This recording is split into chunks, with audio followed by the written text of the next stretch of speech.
Hello friends, welcome to my YouTube channel study with Priya में आपका स्वागत है। आज हम अपने इस छोटे से वीडियो में मगध महाजनपद में राजवंशों के क्रम को देखेंगे और इसको एक ट्रिक के माध्यम से याद करेंगे ताकि आप भूलना भी चाहें तो आप भूल नहीं सकेंगे इसको।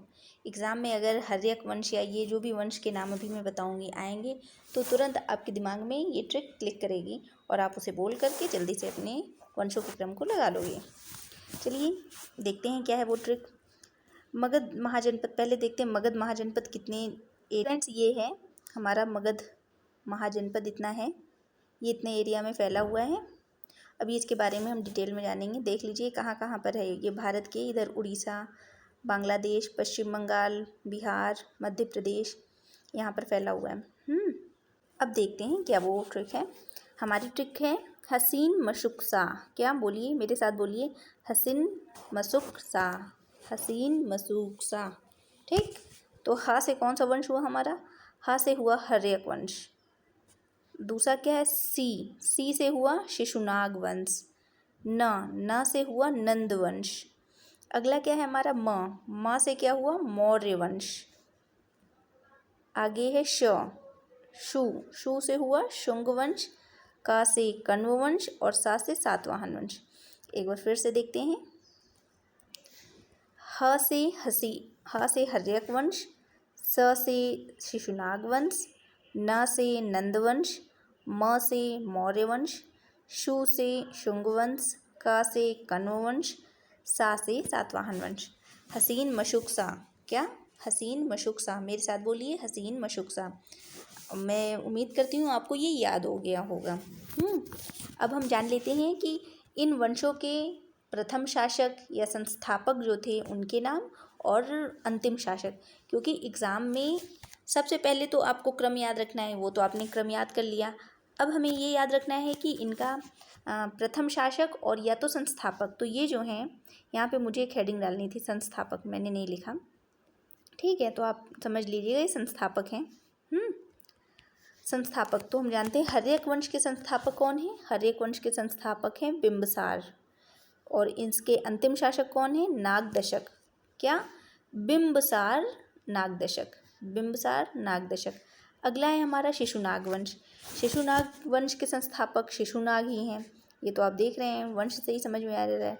और इसके अंतिम नंदीवर्धन, ना से शिशुनाग है, ना से यहाँ से याद कर लीजिए नंदीवर्धन, नंदीवर्धन।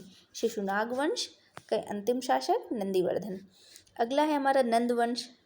नंदवंश के कौन है ये संस्थापक? महापद्मनंद है, महापद्मनंद।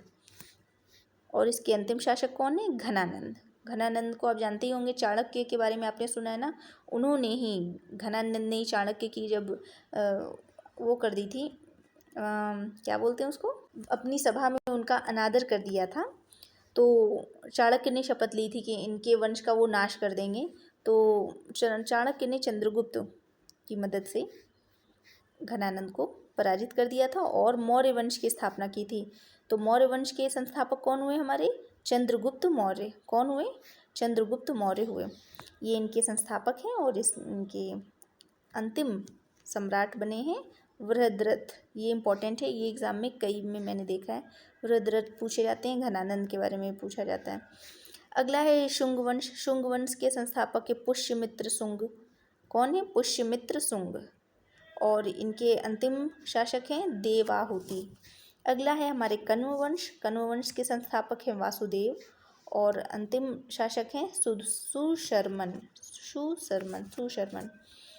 अगला है सातवाहन। हमारे अगले वंश में इनके संस्थापक हैं सीमुख। कौन है? सीमुख।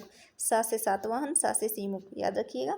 और इसके अंतिम राजा थे यज्ञश्री सप्तकर्णी। और कुछ जगह पर विजया सप्तकर्णी माना जाता है, लेकिन आंसर मेन यही होगा, यज्ञश्री सप्तकर्णी अगर आता है ऑप्शन में तो आप यही लगाएंगे। तो फ्रेंड्स, ये हैं इनके संस्थापक और इनके अंतिम शासक। इसके साथ ही कुछ महत्वपूर्ण बिंदु देख लें जो परीक्षाओं में पूछे जाते हैं, थोड़ा सा है। हमारा पहला पॉइंट इसमें है, मगध पर शासन करने वाला सबसे प्राचीन वंश कौन सा है? तो यह हर्यक वंश है। ठीक। अगला है मगध पर शासन करने वाला गैर क्षेत्रीय राजवंश शुंग वंश। देखिए फ्रेंड्स, यहाँ पे दिया है ना ये शुंग वंश, क्योंकि इसके ये मौर्य के जब मगध पर शासन कर रहे थे, मौर्यों ने जब शासन करना शुरू किया तो इन्होंने पूरे भारत पर, मतलब कि जो अखंड भारत है उस पर इन्होंने शासन किया था। केवल एक क्षेत्र सीमित नहीं रह गया था भारत का।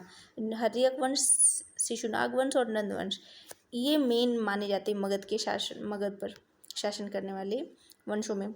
अगला हमारा क्वेश्चन है, शीशे के सिक्के का प्रयोग किस वंश में हो? तो वह सातवाहन वंश में हुआ है, ये इंपॉर्टेंट है।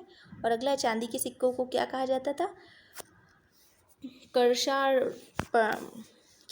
कार्षार्पण।